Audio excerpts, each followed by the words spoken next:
Buahnya apa? Oh, jeruk. Berapa ini di sini? Totalnya 3.300. 3.000. 3.300.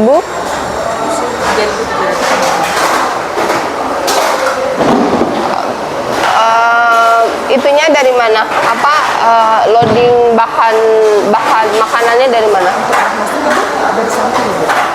Ada lorong samping kita untuk loading boxnya. Masanya di mana? Area belakangnya. Ini untuk area pemorsian.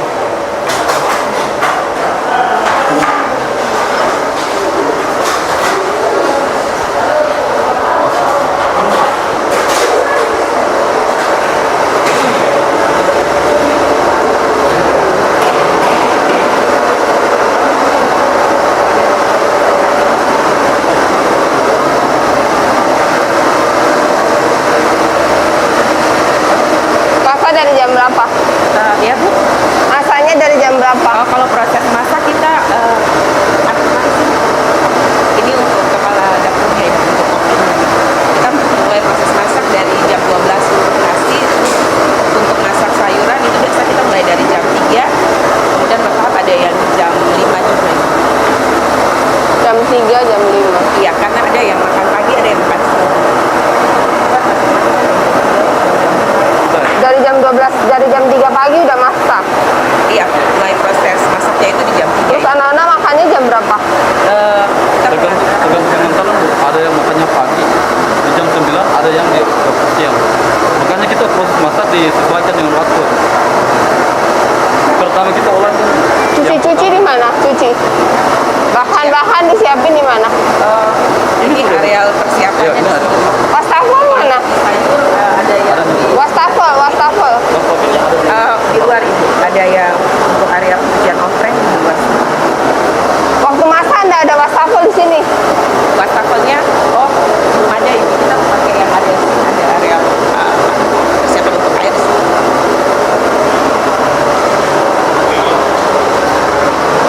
Ya, Ibu licin Bu. Cuci bahan di mana? Bahan potong cuci itu di mana? Di sini mau kita pakai Di lantai gini? di bokor baskom, kita cucinya di sebelah sini. Ini untuk khusus sayur saja. Kalau pencucian oprek di luar.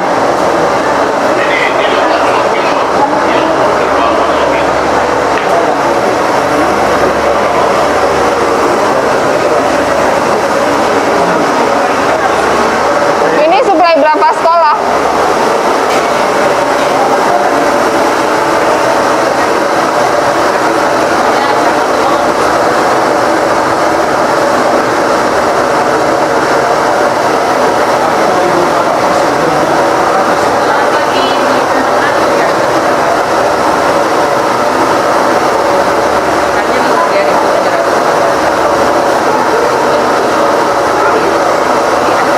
Jam segini buat jam berapa? Iya Ibu. Ini masa jam segini buat antar ke sekolahnya jam berapa? Sekarang ada yang kalau yang proses sekarang pagi sudah selesai. Ini yang untuk antara siang. Siang jam berapa? Siangnya jam berapa? Siangnya pengantaran dari jam 12 sampai jam 3 sore. Kan Ibu tergantung sekolah yang memang makanya itu sudah ditentukan waktu-waktu. Ini yang paling bagus ya? Iya, ada satu lagi Kota Baru.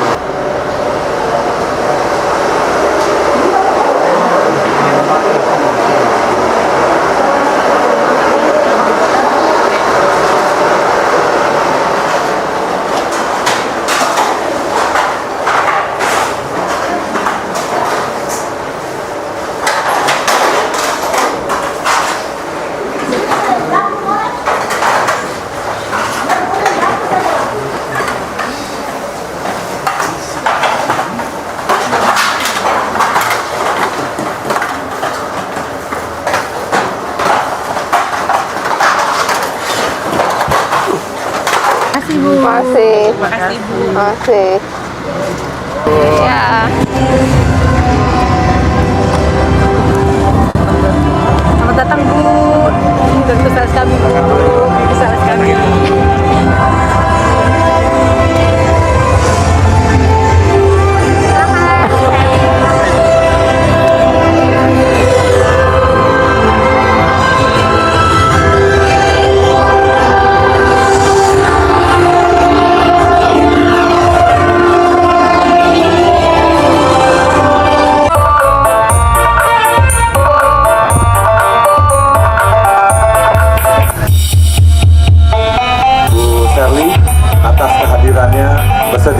menyempatkan waktu untuk ke sini.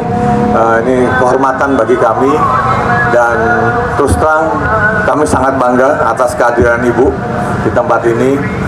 Jadi hari ini kami berencana untuk meresmikan kantor operasional kami, Bu. Pertama-tama kita panjatkan puji dan syukur kehadirat Tuhan Yang Maha Esa atas ridho dan kuasanya kita bisa hadir di sini menyaksikan langsung pembukaan kantor operasional Telkomsel. Kita Provinsi Maluku Utara sangat mengapresiasi pengembangan Telkomsel yang terjadi di Maluku Utara, menghadirkan konektivitas karena kita sadar di dunia digital saat ini dengan semuanya membutuhkan internet. Konektivitas itu bukanlah privilege, tapi konektivitas itu adalah kebutuhan dasar. Saya juga memberikan apresiasi kepada program CSR dari Telkomsel yang sudah memberikan bantuan internet IndiHome dan perlengkapan sekolah dan laptop ke beberapa sekolah. Terima kasih atas kepedulian sosialnya. Harapannya signalnya semakin baik dan semakin stabil, ada kerjasama, sinergitas, kolaborasi yang baik antara Pemprov, Pemkab, Dinas Pendidikan dengan Telkomsel. Kalau ada pembangunan baru lagi, Pak, jangan dibangun di Ternate lagi, bangunnya di Sovivi. Karena masa depan Maluku Utara adanya di Sovivi. Kita sudah berkomitmen untuk membangun Sovivi untuk menjadi ibu kota yang sesungguhnya. Seluruh bangunan baru, kementerian lembaga kita arahkan ke Sovivi. Pemprov pun berkomitmen untuk membangun perumahan ASN di Sovivi. Sovivi pun akan ada penyebaran ke arah Oba maupun ke arah Rio Ribati ke Halmahera Barat, sehingga mungkin dalam perencanaan masa depan konektivitas yang ada di daerah Oba dan ada di Sovivi dan di Rio Ribati, Halmahera Barat arah menuju ke Sidamoli untuk diperhatikan karena pembangunan ke depan akan menuju ke sana. Begitupun kita saat ini sedang membuka jalur Transkiaraha dari Sovivi ke Ekor Sebaim dan dari Ekor Sebaim akan langsung motong ke Kobe. Kenapa? Karena di Kobe itu ada airport, sudah ada airport dengan fasilitas international airport yang ke depan akan kita manfaatkan untuk menjadi konektivitas menuju ke Sovivi, sehingga ke depan dari Jakarta bisa langsung mendarat di Kobe menggunakan airport yang dibangun oleh IWIP, dan dari situ perjalanan sekitar 1 jam, 1,5 jam sudah bisa menuju Sovivi. Bahwa penting memiliki konektivitas signal, tetapi juga penting memiliki konektivitas darat dan laut. Itu masih menjadi PR untuk Provinsi Maluku Utara. Jadi pesan saya kepada manajemen Telkomsel, jika ke depan ada pembangunan-bangunan lagi, maka diharapkan pembangunannya di Sovivi. Telkomsel dan Ternate.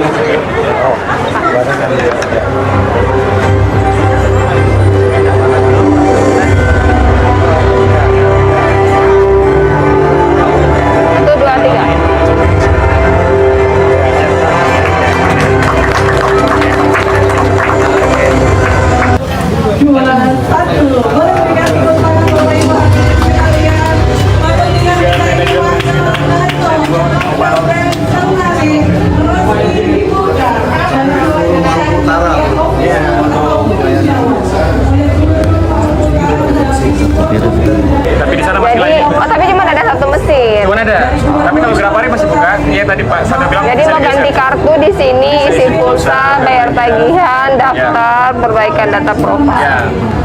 Saat ini total mesin kami ada 5 yang tersebar di Maluku Utara. Termasuk di kawasan ini. Belum di Lelilek. Pasang di kantor gubernur aja. Oh, nanti Enggak, PTSP kali ya. Jadi kalau saya sebenarnya di Sofiwi itu mau bikin kayak ada kayak satu lounge gitu untuk pelayanan dasar. Nanti mesinnya bisa titip di situ. Jadi masyarakat Halmahera nggak perlu ke sini, mereka bisa. Sama ini Ibu pesan nanti kan kalau Sofivi itu kita ada minimal Grapari mini apa Grapari lah di Sofivi. Ya. Kalau nggak mau satu bangunan sendiri, karena saya akan bikin satu lounge, bisa satu stand aja. Satu stand di lounge. Jadi kayak bikin mall pelayanan terpadu. Cuman kan itu bisa level kabupaten kota. Ini kita bikin untuk provinsi, lebih ke pelayanan dari kementerian lembaga, Telkomsel. Kita ada dan situ. gitu. Baik. Baik, tadi kami rapat untuk koordinasi. Nanti yang di kantor gubernur bisa kita modifikasi langsung dengan yang butuh WNA. Iya. Jadi kalau warga negara asing masuk itu bisa langsung menggunakan juga. Jadi bisa melayani registrasi WNA yang kita pasang di web yang bisa melayani registrasi WNA. Oh, oke. Oh, cengke aku. Silakan. Cengke aku. Ini ruang meeting. Sebentar ruang meeting. Musola, kamar mandi. Ada buat berapa lantai? 2 lantai. Ini 2 ruko ya? 2 ruko, 2 lantai. Jadi memang di bawah yang penting dengan pendidikan. Sini berseri kita khusus untuk wanita menyusui. Jadi bisa langsung. Ini ruang pelayanannya, ruang kerjanya kami. Ruang kerjanya sistemnya open office gitu. Jadi nggak perlu ada meja-meja khusus. Ada loker-loker aja yang penting. Nggak ada drawer juga ya? Taruh di locker ya? Di loker semua nggak ada. Karena sudah nggak ada dokumen ya? Ya, Semuanya kan? cleanliness policy. Jadi biar ada dokumen bisa keluar segala macam. Cleanliness policy. Ini Bu, VP yang bertanggung jawab ke government nanti Oke. khusus datang ke Sofivi ya nanti Ya, untuk dengan nyiapin. Salah satu solusi Kadis yang kemarin, Kominfo ya? Ya. ya, kemarin solusi yang buat finger itu Karyawan total. Total karyawan kita 11 orang. Oh, dikit. Organik 11 ditambah dengan 13 outsource. 13 outsource tuh datang kadang-kadang. Enggak, Halo Ibu. masuk rutin. Mungkin saya bisa jelasin sedikit tentang Iya. Telkomsel. Jadi ini wilayah kami Pak, Ibu ya, Morotai sampai Taliabu. Kami sekarang mengoperasikan sekitar 564 site reguler. Tapi bukan cuma tempat pada ini, kami juga mempunyai beberapa site. Titik merah itu apa? BTS. BTS kita. Total berapa? 564 yang reguler, Bu. Itu sama kan BTS Telkomsel Bakti BTS itu sama. Ini di luar dari Ini luar Bakti, Ini di luar Bakti. Oh, 500 ini di luar Bakti. yang Bakti. Di luar Komdigi punya berarti ya. Ini merah putih, ada yang Oh. segitiga putih ini bakti. merah putih, Oh. ada juga Bakti. Yang hijau? Bakti blank spot, Yang hijau, Uso blank spot, dan Bakti. Yang hijau itu apa? Blank spot. Uso blank spot, kita sebutnya di. Siapa yang mau isi itu blank spot? Maksudnya nama programnya Uso blank spot, tapi sudah ada setnya. Sudah ada site. Pengelolanya siapa? Tapi sudah ada signal belum? Telkomsel kolaborasi sama Bakti. Sudah sama Bakti, kalau sudah ada signalnya belum yang di hijau-hijau itu? Sudah. Ini nggak bisa touchscreen. Karena kita Yang merah kapasitasnya agak gede. Karena kita bisa pasang Center pertumbuhannya di situ Iya, ya orang-orang optik banyak. dan pasang radio IP. Yang hijau-hijau itu Ini set yang kolaborasi dengan Bakti. berarti signalnya belum maksimal. Sinyal ada tapi terbatas, Bu. Karena Itu gimana biar bisa. gimana supaya maksimal? Pengelolanya sama Bakti, Bu. Jadi kemarin waktu Ibu ketemuan dengan teman-teman Telkom Group waktu sebelumnya, Iya. kita kemarin kan sarankan menyurati Menteri ya, Ibu Titi Hafiz. Nanti Udah saya suratin. sudah ya. Nah memang dari Kementerian lewat Bakti nanti yang bisa mengupgrade ini. Karena Iya, sebenarnya sudah lewat Bakti mengupgrade itu dikasih kontrak ke Telkomsat dari 2 Mbps menjadi 8 Mbps. Kontraknya dari Januari 2025. Tapi sampai Belum sekarang jalan ya Bu. belum jalan. Iya. Nanti kita coba cek dan solusi ke Baktinya. Saya pertemuan dengan Telkomsat per awal Oktober tuh belum jalan. Nanti saya call di rootnya. Kemarin juga sempat. Bolanya di Komdigi. Oh, Komdigi ya. bukan. Terus Ibu kemarin juga kami sempat berkolaborasi dengan Kominfo seprovinsi yang di Wedan. Rakor di Ya, Wedan. ada sekitar 55 site yang kita sepakati untuk kita Bangun bangun. tahun 2026. Dari 55 itu ada 10 yang ya titik putih ini Bu, yang bulat-bulat. Ini plan untuk 55 request 55. sebelumnya. Artinya signalnya akan membaik, lebih baik. Itu program lagu, jadi bukan dengan Bakti. Jadi memang inisiatif Telkomsel hasil rakor kita waktu bulan Juli Bu dengan teman-teman Kominfo di Di Wedan. wilayah Maluku Utara seperti itu. Dan 10-nya alhamdulillah sudah berprogram. 45-nya Tahun depan berapa? 45 kita coba target. Oh, 45 selesai tahun depan. Ya, Kita coba targetkan masuk ke dalam program. Jadi Telkomsel akan punya 55 tambah 50 jadi Ya 100. untuk yang reguler Bu, Ya, yang belum reguler. di luar yang wilayah enterprise. Oke. Dari kami. Ya, uji coba aja satu tempat yang emang nggak ada signal dengan pakai repeater, apakah bisa? Terutama yang sudah terima Smart TV, terus kita uji coba pilot project. Nanti kita minta koordinatnya juga supaya kita coba cek dari sisi Kantor Telkomsel hari ini, kemudian tadi kita juga dengar ada bantuan internet untuk beberapa sekolah. Ya, tadi kan sudah penyerahan, ada bantuan 10 IndiHome ya buat 10 sekolah, kemudian ada bantuan 50 Orbit itu untuk penguat signal di 50 sekolah juga. Kemudian ada bantuan perlengkapan sekolah, tas sekolah, dan beberapa sekolah ada dikasih laptop ya. Ibu, yang berikutnya tadi kita bantuan di beberapa kabupaten kota, apakah ke depan juga akan prioritas di beberapa wilayah yang tertinggal dengan jaringan internet? Kalau program itu kan tadi bantuan dari Telkomsel, CSR, kemudian kalau bantuan program dari Dinas Pendidikan kan kita sudah alokasikan tahun ini untuk ada beberapa titik Dinas Pendidikan sudah alokasikan anggaran untuk pasang internet.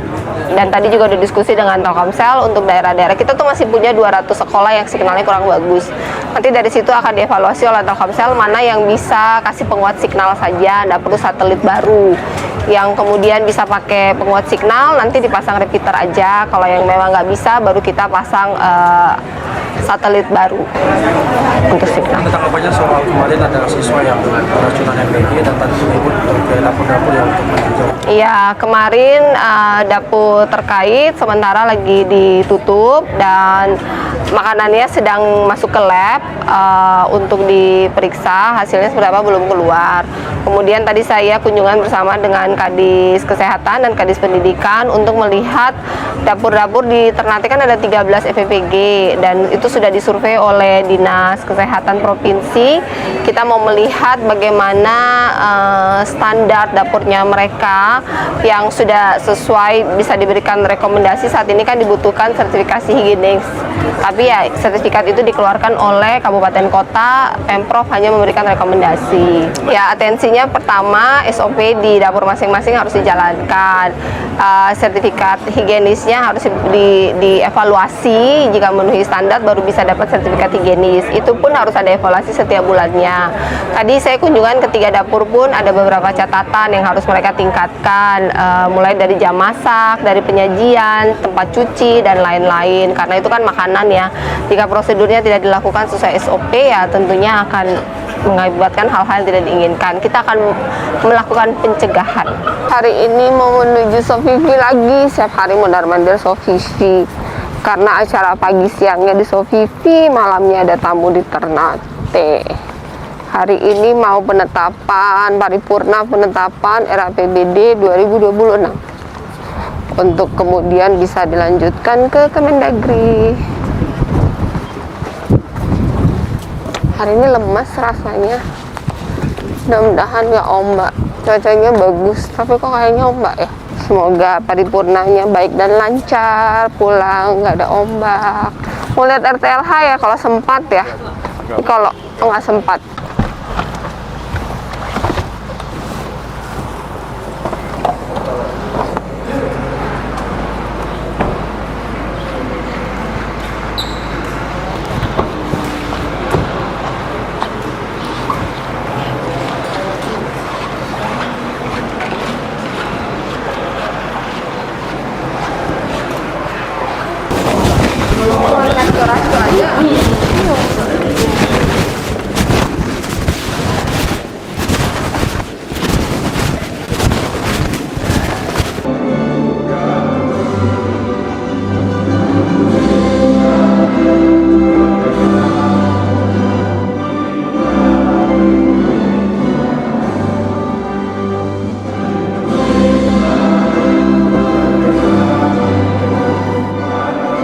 Perkenankanlah kami mewakili Badan Anggaran DPRD untuk menyampaikan laporan tentang proses dan hasil pembahasan terhadap rancangan Perda tentang APBD tahun anggaran 2026 sebagai berikut. Dari jumlah 9 fraksi DPRD Provinsi Maluku Utara, semuanya menggunakan haknya untuk menyampaikan pendapat akhir fraksi terhadap pembahasan rancangan peraturan daerah tentang APBD Provinsi Maluku Utara tahun anggaran 2026.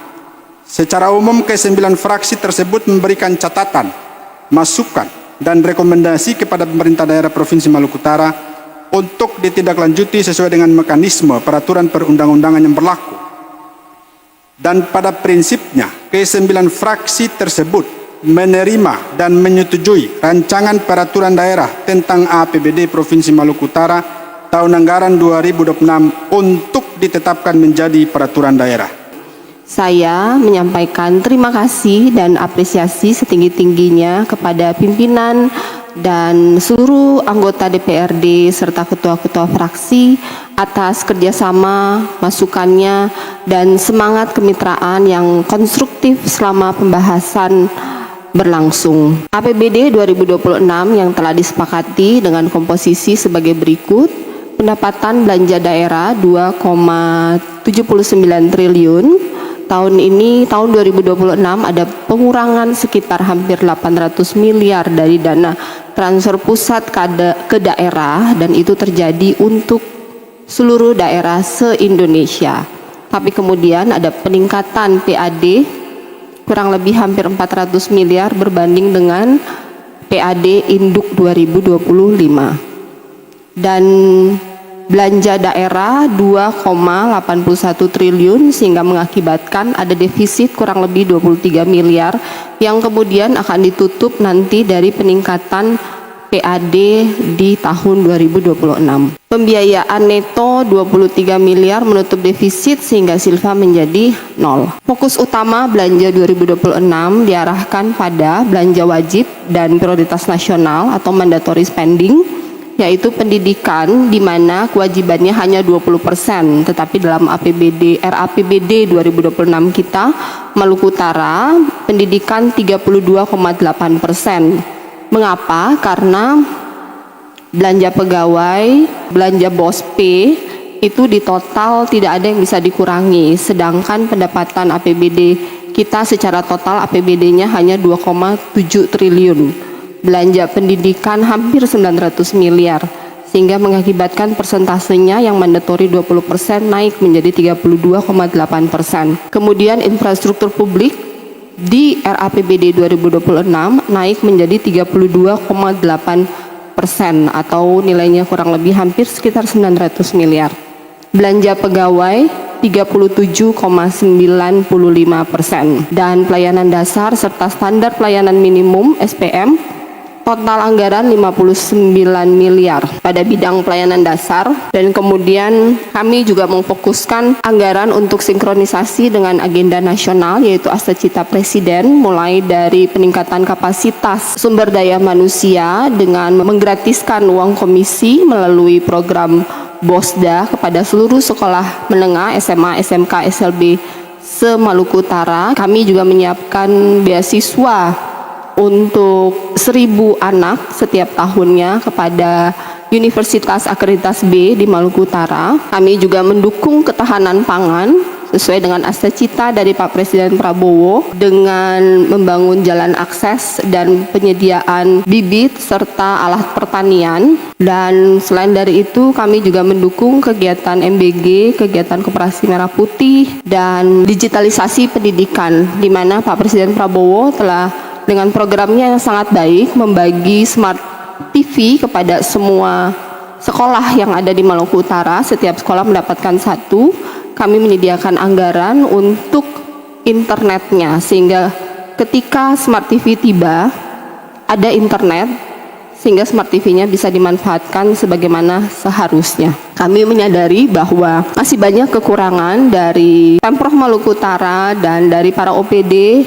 Kita akan memperbaiki tata kelola pemerintahan lebih cepat lagi dalam bekerja, lebih efektif, lebih efisien, dan data lebih transparan ke depan. Selain dari itu, berdasarkan data BPS 2 hari yang lalu, Provinsi Maluku Utara di kuartal 3 pertumbuhan ekonominya 39%. Dan kami sangat menyadari bahwa pertumbuhan ekonomi 39% itu belum tercermin dalam APBD dan PAD yang dimiliki oleh Provinsi Maluku Utara. Oleh karena itu, saya mengajak kepada seluruh DPRD, bekerjasama juga kami dengan BPKRI, bekerjasama juga dengan Forkopimda dan seluruh OPD, bagaimana kita memikirkan strategi-strategi out of the box sehingga PAD yang dimiliki atau PAD yang dapat kita koleksi nanti mencerminkan sesuai dengan pertumbuhan ekonomi Maluku Utara yang saat ini tertinggi se-Indonesia. Walaupun dalam pelaksanaannya dengan pertumbuhan ekonomi menurunkan pengangguran dari 6% menjadi 4% dan kemiskinan dari 6% menjadi 5,8%, tetapi kami menyadari masih banyak PR yang harus kami lakukan sehingga pemerataan pembangunan itu inklusif, terutama didasarkan bagi mereka petani dan nelayan. Dan kemudian menjawab terkait Transkiaraha. Transkiaraha ini adalah salah satu program yang kami lakukan untuk peningkatan percepatan pertumbuhan ekonomi yang terjadi di ibu kota Sofifi. Seperti yang kita ketahui bahwa ibu kota Sofifi telah menjadi ibu kota selama 26 tahun dan belum ada airport. Ibu kota Sofifi sendiri pertumbuhan ekonominya tidak mencerminkan sebuah provinsi di mana pertumbuhan ekonominya 39% dan tertinggi se-Indonesia. Selayaknya sebuah ibu kota dibutuhkan airport. Selama 26 tahun, Sofifi belum bisa menghadirkan airport. Kami sudah berkoordinasi dengan Kementerian Perhubungan, dengan para investor, bagaimana caranya menghadirkan airport di Sofifi, dan sampai dengan hari ini, studi kelayakan itu tidak layak. Pertama, karena letak Sofifi yang terlalu dekat dengan Ternate yang juga memiliki airport, dan yang kedua, penduduk yang ada di sekitar Sofifi terlalu sedikit untuk sebuah airport. Ditambah daerah harus menyediakan lahan seluas 300 hektar untuk sebuah airport. Oleh karena itu, dengan berbagai pertimbangan, saat ini ada airport dengan skala internasional yang sudah dibangun, yang saat ini ada di Kobe, yang dibangun oleh PT Wedabai. Saat ini dengan jalur normal dari Sofifi ke Kobe dibutuhkan waktu 3,5 jam. Dengan adanya ruas baru Transkiaraha, maka dari Sofifi ke Ekor 27 kilo dan dari Ekor ke Kobe 36 kilo.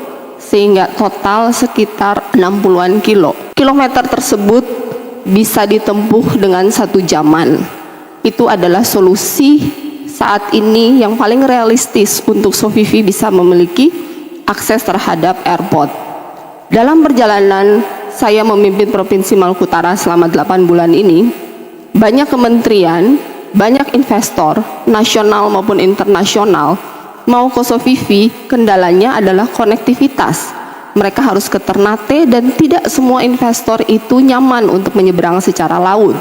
Harapannya dengan adanya akses dari Jakarta bisa langsung ke airport yang ada di Kobe, maka konektivitas terhadap Sofifi bisa terbuka. Akan ada investor untuk hotel dan ada investor lain yang berhubungan dengan hilirisasi kelapa, hilirisasi rempah, hilirisasi perikanan yang akan datang melihat potensi Maluku Utara yang begitu luas. Selain dari itu juga akses ruas dari Ekor ke Kobe itu menghubungkan antara lumbung pangan yang ada di Halmahera Timur dengan pasar yang ada di kawasan industri Iwip, di mana ada hampir 90.000 pegawai di sana dengan kebutuhan pasokan pangan yang sangat besar setiap bulannya, sehingga petani-petani dari Halmahera Timur bisa mengirim hasil produksi mereka ke Halmahera Tengah. Dan ini juga adalah salah satu program dukungan kami kepada ketahanan pangan. Tadi saya juga mendengar ada catatan dari fraksi bahwa Transkiaraha belum memiliki FS dan AMDAL. Untuk diketahui, Transkiaraha sudah memiliki FS dan sudah memiliki AMDAL, dan tadi sudah diserahkan kepada tim TAPD dan tim Banggar untuk kemudian Bapak Ibu bisa pelajari lebih lanjut. Tujuan kami hanya satu dalam penganggaran APBD, bahwa setiap rupiah, setiap anggaran, setiap program mencerminkan amanah masyarakat Maluku Utara yang dititipkan kepada kami, bagaimana program-program tersebut memudahkan, memberikan akses kepada mereka, meningkatkan nilai tukar petani dan nelayan, sehingga mereka bisa hidup berkualitas dan bermartabat. Tadi saya juga mendengar catatan bahwa Transkiaraha itu membebankan fiskal. Untuk diketahui, anggaran yang masuk di RAPBD awal itu nilainya adalah 180 sekian miliar untuk sirtu sepanjang 29 kilo. Kami mengambil langkah-langkah inovatif dengan bekerja sama dengan BPKP, mengevaluasi HPS dari ruas tersebut, sehingga per tadi siang angka yang keluar adalah 90 miliar untuk sirtu sepanjang 29 kilo. 90 miliar itu nilainya kurang lebih 10% dari total belanja infrastruktur tahun ini atau 0,03% dari total APBD yang dimiliki oleh Provinsi Maluku Utara. Tetapi kemudian dengan 90 miliar diinvestasikan, kami mendapatkan akses. Sofifi memiliki akses terhadap airport terdekat dengan jarak tempuh 1 jaman. Dengan ada akses banyak investasi yang akan terbuka, dan ini menjadi pintu masuk di mana Provinsi Maluku Utara akan siap untuk menjadi tuan rumah bagi event-event nasional ke depan, terutama di regional Indonesia Timur. Karena itu